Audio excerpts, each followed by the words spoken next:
Բարի երեկո, դուք դիտում եք բաց հարթակը, վստահ եմ, որ այսօր մեր լավագույն հաղորդումներից մեկն է լինելու վերջին ժամանակներում, որովհետև այսօր իմ հյուրը դերասանուհի Ռոզի Ավետիսովան է, բարև ձեզ։ Բարև ձեզ։ Եվ այսպես Կարո Բալյանի սերը վերջին հարկում ներկայացումը, որը ընդամենը օրեր առաջ էր Պարոնյանի անվան թատրոնում, շատ հետաքրքիր ներկայացում էր, որից հետո ես իմ ընկերների հետ սկսեցի բանավիճել, որ արդյոք դա իրական մոտիվներով է լինում, թե ոչ, որովհետև տեսեք, մենք այնտեղ տեսնում ենք, որ կինը դավաճանում է ամուսնուն, կանայք, ես հերթով ուզում եմ այսպես ներկայացնել, մի կինը իր ամուսնուն, հետո պարզվում է մյուսը էլի ամուսնուն եւ բոլորը ստացվում է այնպես, որ մեկը մյուսին է։ Դե բայց տղամարդիկ եւս դավաճանում են, միայն կանայք չէ, ուղղակի նայեք շատ հետաքրքիր մի բան։ Մենք կնոջ դավաճանության փաստը ավելի այսպես գունավոր ենք եւ վառ ենք տեսնում եւ ավելի նկատելի է, քան այն, որ 3 տղամարդ հերոսները փաստացի դավաճանում էին իրենց կանանց։ Եվ ես իմ ընկերոջ հետ այսպես բանավիճում եմ, ասում եմ, դե բնականաբար իրական պիտի լինի, իրական պատմություն, որովհետև մենք բոլորս էլ գիտենք, որ այն ինչ որ հայտնվում է թատրոնում, բնականաբար իրականության ինչ որ մաս կա, նշույլ կա։ Ինքն ասում էր դժվար թե։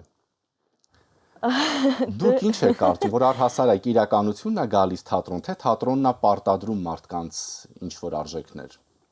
Իրականությունը գալիս է թատրոն, բայց թատրոնը այն իրականությունը, որը որ մենք ունենք եւ երբեմն դա շատ մոխրագույն է, ներկայացնում ավելի գեղարվեստորեն, ըստ դեպքում կոմեդիա ժանրի միջոցով ենք ցույց տվել այն, ինչ կատարվում է զույգերի կյանքում եւ ինչպես են զույգերը հասնում դավաճանության, այսինքն հասնելու process-ը մենք չենք տեսնում, մենք տեսնում ենք դրանից հետո հետևանքներն ենք տեսնում եւ իհարկե սա կոմեդիա է, այստեղ շատ այսպես շատ հարցեր չենք տալիս, ամեն դեպքում կա դրա չափազանցված կողմը նաև ներկայացման մեջ եւ պետք է լինի, որովհետեւ հեքիաթում, ինչպես գիտենք, հարցեր չեն տալիս։ Եվ իհարկե կա այդ պատշգամբի պատմության մեջ չափազանցություն եւ այդ ստին հավատալու փաստի մեջ չափազանցություն, բայց մի բան կարող եմ վստահ ասել, կինը եթե ուզում է խաբել, իսկապես կարողանում է։ Այդ դեպքում ոչ միայն խափում էր, մանավանդ հենց ձեր հերոսուհին, այլ նաև կարողանում է շատ հմտորեն, այսպես ասած, հիմարացնել։ Այդ գալիս էր երկու պատճառից, նախ որովհետև ինքը ամեն դեպքում խելացի եւ ճկուն կին էր, եւ երկրորդը որովհետև ամուսինը ինչ-տեղ կա հիմարություններ ուներ տեղ-տեղ եւ նաեւ ինքն իր թեման ուներ, հա, ինքը այսպես ասած միտքը ուրիշ տեղ էր աշխատում եւ նրան շեղել եւ խաբելը շատ հեշտ էր այդ իրավիճակում։ Տեսեք, երբ նայում ենք ներկայացումը, հետո կարող ենք հետևություն անել, չէ՞, ինչու են մարդիկ սովորաբար ապրում իրար հետ, եթե պետք է դավաճանեն իրար։ Մենք հիշում ենք շատ տարիներ առաջ, դեռ այսպես ասում են, չէ՞, այն ժամանակներում եղել է դե ապրել են զույգերը իրար հետ, որովհետև հանուն երեխա են, որ ասում են երեխու խաթր, բայց հիմա ժամանակները փոխվել են, բայց ամեն դեպքում այդ դավաճանություն ասվածը հենց նույն ընտանեկան չի վերացել, կա։ Ինչու ապրել մի վագրիկի հետ, եթե քեզ պետք է մեկ ուրիշի առյուծիկը, այսպես ասած։ Շատ տարբեր պատճառներ ունի։ Եթե մենք խոսում ենք մեր իրականության մասին, մեր իրականությունում կա ասենց վատ տենդենց եւ ժամանակին կար, գուցե հիմա դա ավելի մեղմացել է, գուցե եւ ոչ, բայց խոսքը տղամարդկանց մասին է։ Երբ տղամարդը դավաճանում էր իր կնոջը եւ ինչու ոչ ուներ սիրուհի կամ սիրուհիներ, դա գովելի փաստ էր տղամարդկանց եւ հասարակության աչքին, այսինքն ինչքան լավ տղամարդ ես դու, այնքան շատ սիրուհիներ եւ հնարավորություններ ունես դավաճանելու։ Այդ մի պատճառ։ Հիմա իհարկե մեր ժամանակներում վերջին շրջանում խոսում են նրա մասին, որ քանակ ավելացել է կանանց դավաճանությունների։ Եվ ես կարծում եմ, սա եւս մտածելակերպի խնդիր է։ Այսինքն հասարակության աչքում պահպանենք այն, որ մենք ունենք ընտանիք,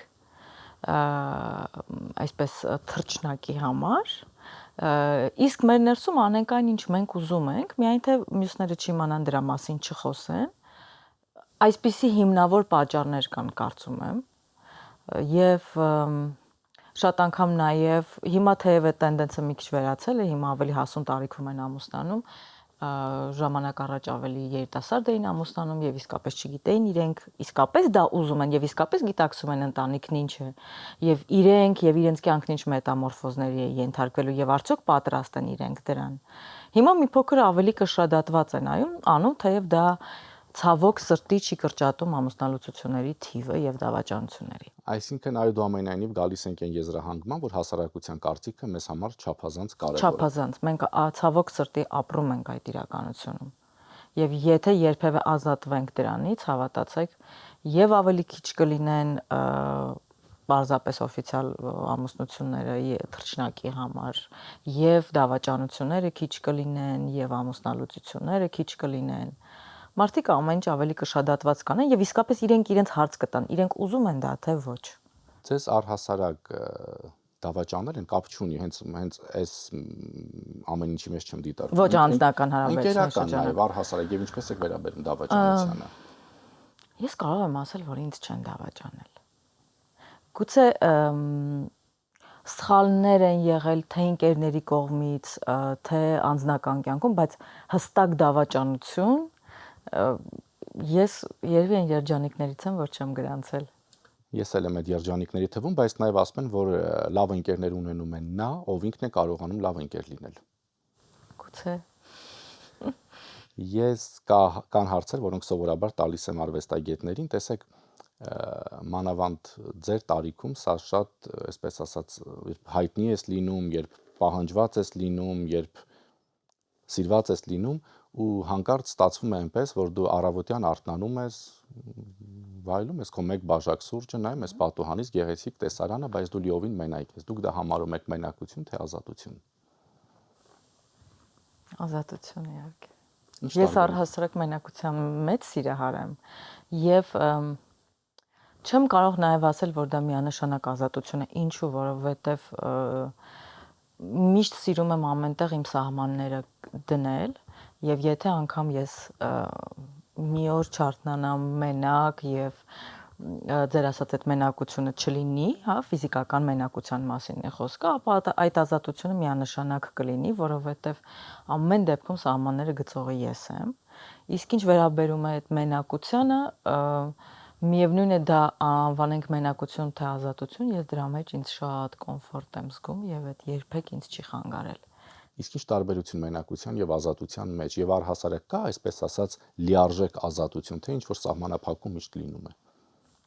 Լինում են սահմանափակումներ, միևնույն է ինչ որտեղ, ինչ որ պահի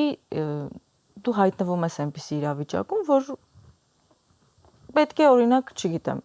մի փոքր քո ազատությունից, քո ժամանակից, քո ռեսուրսից զոհաբերես։ Ամեն դեպքում չես կարող միանշանակ ասել ես ամեն ինչից ազատված եմ։ Ես օրինակ իմ մասնագիտությունից ազատված չեմ, որքան էլ որ դիտարկենք, որ ես կարող եմ ընտրել նախագիծ, չընտրել, ուզեմ խաղամ, թե չուզեմ խաղամ, միևնույն է կա կախվածություն մասնագիտությունից, այդ ինչ որ չափով դու այլևս ազատության մեջ չես, եթե դու ունես այդ կախվածությունը եւ եթե դու նույնիսկ դա լավ կախվածություն է, եթե դու այդտեղ դրա հանդեպ ունես կախվածություն, որովհետեւ այնտեղ երջանիկ ես քեզ զգում եւ լավ ես զգում, դա եւս կախվածություն է եւ եւս քո ազատության ինչ որ չափով կորստի մասին է խոսում։ Իսկ տարբերությունը մենակության եւ ազատության երևի թե հենց այդ էր, որ դու կարող ես մենակ չլինել, բայց լինել ազատ։ Այսինքն անպայման չի, որ մենակությունը եւ ազատությունը իրար նման գաղափարներ չեն, ամենևին դրանք շատ տարբեր գաղափարներ են, մեկը մյուսին չեն խանգարում։ Բայց դու կարող ես լինել եւ մենակ, եւ ազատ։ Երևի թե մեր շրջանում նմանությունը դրանց այն է, որ դու կարող ես տնօրինել քո կյանքը, քո օրը, քո ամեն ինչը քեզնով է պայմանավորված եւ երբեմն մենք այո այդ մենակության մեջ մենակությունը փոխարինում ենք ազատություն բառով եւ ասում ենք ես հիմա ունեմ ազատություն, բայց հնարավոր է ազատություն ունենալ եւ չլինել մենակ։ Իսկ կարոտում եք։ Շատ։ Ում եւ ինչը։ Կարոտում եմ քրոջս, որ այստեղ չի ապրում եւ ցավոք մենք ուշուշ ենք իրար տեսնում։ Ինքը իմ առաջին մեծ կարոտն է։ Կարոտում եմ մի մարդու, որը ցավոք այլևս մեծ չէ, իմ կուրսղեկին, որի հետ մենք երևի թե ոչ միայն ես, այլ իր բոլոր ուսանողները ֆանտաստիկ հոգեկամուրջ ունեն եւ այդ տարիների հետ ժամանակի հետ կարծես թե չի փլուզվում, այլ հակառակը պնդանում է ու այդ պնդանալու հետ մեկտեղ այդ կարոտը սաստկանում է։ Դուք եք կարծում, որ ժամանակը առհասարակ չի բուժում վերքերը, ժամանակը պարզապես սովորեցնում է համակերպվել։ Լինում են վերքեր, որոնք բուժվում են, լինում են, որ ոչ։ Դե որովհետև լինում են անփոխարինելի մարդիկ կյանքում եւ իրենց կորուստի դեպքում իրականում այո, ասում են անփոխարինելի մարդիկ չկան, բայց ես կարող եմ ասել, որ կան մարդիկ, որոնց տեղը ոչինչ եւ ոչ մեկ չի կարողանում լրացնել, այդպիսի մարդիկ կան, այդպիսի եզակիները։ Դե ամենամեծ նվերը, որ տալիս է մեզ կյանքը, այն մարդիկ են, որոնց մենք ասում ենք շնորհակալ ենք, որ կա։ Շնորհակալ ենք, այո։ Ես այդ նվերների առումով այսպես շատ ճոխ նվերներ ունեմ, հա, բախտի կողմից, շատ հետաքրքիր մարդկանց եմ հանդիպել եւ այդ մարդիկ ինձ շատ բաներ են սովորեցրել, ինչը ինձ համար երևի թե կյանքում ամենաթանկ բանն է։ Տեսեք, դուք ապրում եք Հայաստանի Հանրապետությունում, դուք շատ տաղանդավոր դերասանուհի եք ճանաչված, բայց ակնհայտ է, որ դուք ես հենց օրինակ ես վերջին ներկայացումը սերը վերջին հարկում ենք, տեսնում ենք, որ ամեն դեպքում ինքը մի քիչ ավելի, այսպես ասած, ազատ ներկայացում է, ազատ ոճի, էլի, ամեն դեպքում, որը շատ այսօրվա դրությամբ շատ կարևոր է եւ շատ պահանջված է։ Այդ ձեր, երբ որ դուք ընտրեցիք այդ մասնագիտությունը, երբ, չգիտեմ, որևէ դեր եք մարմնավորում, չեք մտածում, որ ձեր հարևանները կասեն Ռոզին գնացել է, չգիտեմ, ես ինչի անկողնում պարկած է։ Որովհետև մենք քիչ առաջ խոսեցինք, որ հասարակության կարծիքը մեզ մոտ դեռ շարունակում է կարևոր մնալ։ Ես երևի թե բնավորությունից ելնելով շատ վաղ հասակից շատ քիչ մարդկանց, եզակի մարդկանց կարծիքին եմ հետևել եւ հաստատ չեմ հետևել հասարակության կարծիքին եւ վերջի եթե քո հարևանները, քո հարազատները, քո ընկերները, քո բարեկամները ով ուզում է լինի, եթե ինչ որ կարծիք պետք է հայտնի քո մասին եւ կարծիք կազմի, միևնույն է թե դու մեծ հաշվով ինչպես ես անում քո աշխատանքը, բայց ես կարող եմ նաեւ մի հետաքրքիր փաստ արձանագրել, որ երևի թե իմ ամբողջ աշխատանքային, հա, այդ ժամկետի ընթացքում ես ունեցել եմ շատ նախագծեր, որոնք ձեր ասած թե թատրոնում, թե հեռուստասերիալներում եւ թե ֆիլմերում բավականին համարձակ ու բաց են եղել, թե կերպարի ընտրությունը, թե կերպարի տեսարանները։ Բայց ես երբեք չեմ հանդիպել իմ կարծիքի, իմ մասին խիստ քննադատության։ Երբևէ չեմ հանդիպել ինչ որ մի հիմա այդպիսի ընդունված արտահայտություն կա հեյթի ալիք, հա, ատելության ալիքը, այդ ատելության ալիքը, այդ քննադատության ալիքը երբեք ինձ չի հանդիպել, ես չգիտեմ ինչու։ Գուցե այդ ամեն ինչ ես արել եմ եւ որտեղ ես եղել եմ, այնքան է եղել գեղագիտության սահմաններում եւ այնքան չի խանգարել եւ գուցե հենց ամենակնադատ հանդիսատեսը մաքսիմալ քիչ գռեհկություն է տեսել այդ ամեն ինչի մեջ եւ այդ վատ քննադատությունը ինձ շրջանցել է։ Դրա համար ես չեմ վախենում դրանից։ Եկանք այն եզրահանգման, որ ամեն ինչը պետք է ճիշտ մատուցել։ Ճիշտ մատուցել եւ ես, այո, եւ ես կարծում եմ, երբ դու ինչ որ բանի վրա շատ ես կենտրոնանում, եթե որևէ մեկը ինչ որ թեմայի շուրջ շատ վախեր ունի, եթե ինքը կենտրոնանում է, իր շուրջը բոլորը կենտրոնանում են դրա վրա։ Եթե դու դա բաց ես թողնում եւ դա անում ես, որովհետեւ ոչ թե դու այդպես ես ուզում, այլ որովհետեւ դա քո մասնագիտության մի մասն է եւ դա քո աշխատանքի մեջ է մտնում, դու քանի որ քեզ համարում ես պրոֆեսիոնալ, դու քեզ պահում ես պրոֆեսիոնալ մասնագետի պես։ Այդ դեպքում ես կարծում եմ, որ կողքի աչքի համար էլ դա լինում է բավականին նորմալ։ Տեսեք, դուք ինքներդ խոսեցիք հենց նույն ատելության ալիքի մասին եւ մենք գիտենք, որ ինչա կատարվում այսօր Facebook-ում, քաղաքական գրառումներ կամ ով ինչից չի հասկանում, բայց միևնույնն է իր պարտքնահամարում գրել։ Ու մենք տեսնում ենք այդ մեկնաբանությունները, այդ ատելությունը,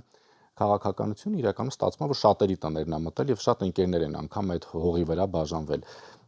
Դուք երբևէ կպատկերացնեք, որ մի օր կլինի այնպես, որ մենք սոցիալական ցանցերում կտեսնենք այդպիսի ատելության մեծ խոսքի։ Կարծում եմ ինձ համար ինչ որտեղ սա սպասելի էր, որովհետև մինչև սոցիալական ցանցերի ակտիվությունը ամեն դեպքում դու ապրում ես մի հասարակությունում, որին ընթացիկը ուսումնասիրում ես։ Եվ գուցե դա նրանից է, որովհետև իմ մասնագիտությունն է մի փոքր մարդուն ուսումնասիրելու եւ մարդկային բնավորություններ ուսումնասիրելու մասին, եւ ամենապրիմիտիվ բակային խոսակցությունները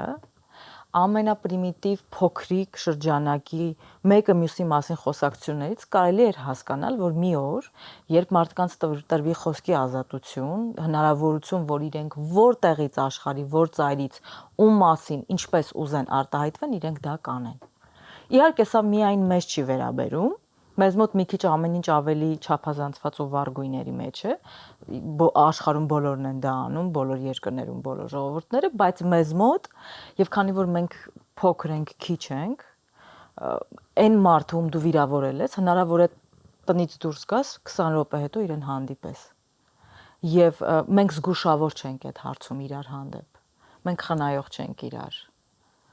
Եվ մենք հաշվի չենք առնում այս բարձ փաստը։ Եվ արդյոք մեզ պետք էր այդ ազատությունը, շատ հաճախ հենց ավելի ավագ սերնդի ներկայացուցիչներն են ասում։ Այդ անխուսափելի էր, այդ գալու էր եւ լինելու էր։ Բայց մեր հասարակությանը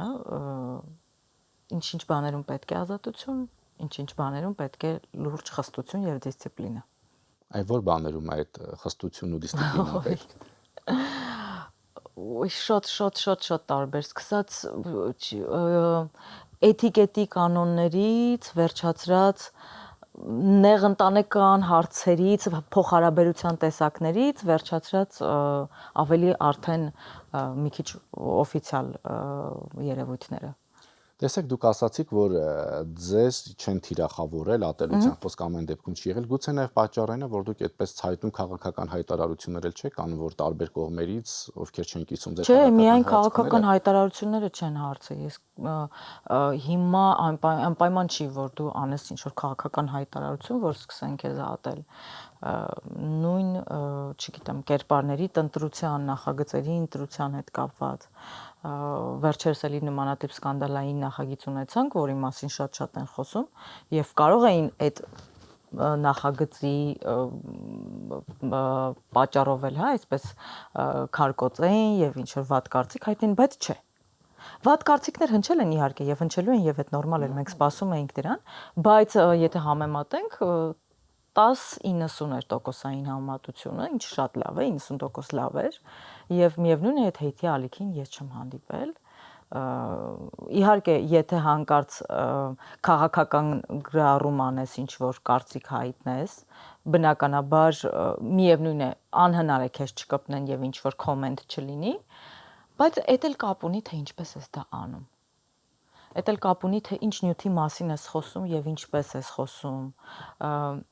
ինչ որակի բառեր ես, բառամթերք ես օգտագործում։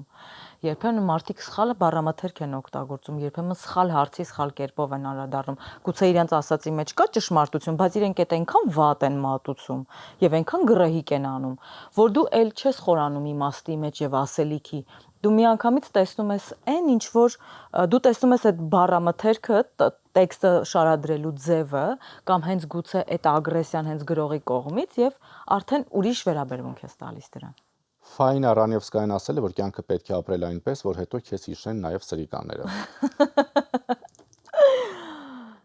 Լավն է։ Դուք համամիտ եք եւ այդպես ապրում եք, որ հետո ձեզ սրիկաները հիշեն։ Կյանքը պետք է այնպես ապրել, որ քեզ բոլորը հիշեն, եթե դու դրա հնարավորությունը ունես, բայց իհարկե ցանկալի է, որ լավ կողմերից, թեև միևնույն է բոլորին վատ կողմերից հիշողներ էլ կան ամեն դեպքում, բայց կա դրա մեջ ինչ որ հաճելի ճշմարտություն։ Վերջին ժամանակներս այդուամենայնիվ նկատվում է, այսպես ասած, մշակութային ակտիվություն, որովհետև գոնե ներկայացում եւ ոչ միայն ներկայացումներ, շատ լավ համերգներ են լինում, շատ լավ ներկայացումներ են լինում, ընդ որում շատ տարբեր բովանդակությամբ ես նայել եմ եւ Առաքելը եւ Բլոկադան եւ Յաման Ստանիսլավսկու թատրոնում եւ ձեր մոտ սերը վերջին հարկում, այդ մշակութային, այսպես ասած, ակտիվությունը դա ինչով է պայմանավորված, մարդիկ ինչու սկսեցին միանգամից ավելի շատ հաճախել թատրոններ, ավելի շատ օպերա, համերգներ։ Ես կարծում եմ, որ դա ունի նաեւ իր մոդայիկ լինելու բացատրությունը, որտեղ մի պահ եկավ, երբ գիրք կարդալը նորաձև էր Եվ շատ-շատերը բեսթսելերներ էին կարդում, իսկապես դա մոդայիկ էր, ինչ որ մի շրջան գալիս է, երբ մոդայիկ է թատրոն գնալը, օրինակ ես կարող եմ թատրոն տանիքի օրինակով մի օրինակ բերել, որ շատ անգամ մենք ունենում ենք հանդիսատես, մենք իհարկե ունենք մեր ձևավորված հանդիսատեսը, որը սիրում է մեր ներկայացումները եւ մեր ֆորմատի հետաքրքրությունը, ահա, տարբեր լինելը, բայց ունենք նաև հանդիսատես, որը գալիս է տանիք, որովհետև ինքը ունի շատ գեղեցիկ տեսարան, որտեղ կարող է նկարվել եւ այդ նկարը տեղադրել սոցիալական ցանցերում եւ ինքը այսպիսի մի յուրահատուկ իվենտի է լինում եւ շատ անգամ կա ինչ որ տոկոսային քանակ հանդիսատեսի, որին հետաքրքիր չի ներկայացումը եւ նյութը։ Իրենց հետաքրքիր է այդ տեղը, միջավայրը, իրենց անցկացած ժամանակը, մեկ գավաթ գինին, լավ լուսանկարները, գեղեցիկ մայրամուտի տեսարան։ Եվ ինքը միշտ չի որ գալիս է թատրոնի հետևից։ Ինքը գալիս է ինչ որ հետաքրքիր ժամանցի հետևից, բայց կա նաև հանդիսատես, ես չեմ կարող այդ փաստը չնշել, որ գալիս է հենց ներկայացումների համար։ Իրեն հետաքրքիր է այս անգամ մենք ինչ նյութ ենք ընտրել, այս նյութը ինչպես ենք մատուցում, ինչպես ենք մատուցում այդ նյութը իրենց համար ոչ սովորական բեմի սահմաններում, որը որ տանիքն է այս դեպքում։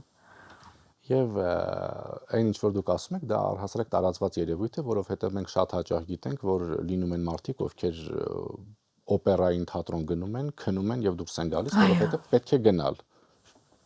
Այո, կան այդպիսի մարդիկ։ Եվ վերջին հարցը, սովորաբար ասում են, որ ամենակարևոր բանը դա ժամանակն է, որը շատ արագ է թռչում եւ այն առհասարակ գրեթե չի էլ արժևորվում, չենք էլ զգում, չենք էլ կարևորում։ Իսկ դու կարևորում ենք այն ժամանակ, երբ մեծ մասն անցած է լինում, նոր սկսում ենք կարևորել։ Այս ժամանակը կարևոր է այն գիտակցումը, թե այդ ժամանակի ընթացքում որքան անվոր անցել է, ինչքան ես դու եղել երջանիկ, ինչ ձեռքբերումներ ունես եւ ինչպես ես պատկերացնում նաեւ այն մնացած ժամանակը, որը քեզ մնացել է, այսինքն ժամանակը ամենաթանկն է, այսպես թե այնպես, բայց կարճել դրանից եւ ընկնել ծայրահեղության մեջ, միևնույն է, ամեն ինչ անցողիկ է աշխարհում եւ մենք, եւ կյանքը, եւ ամեն ինչ բնության մեջ։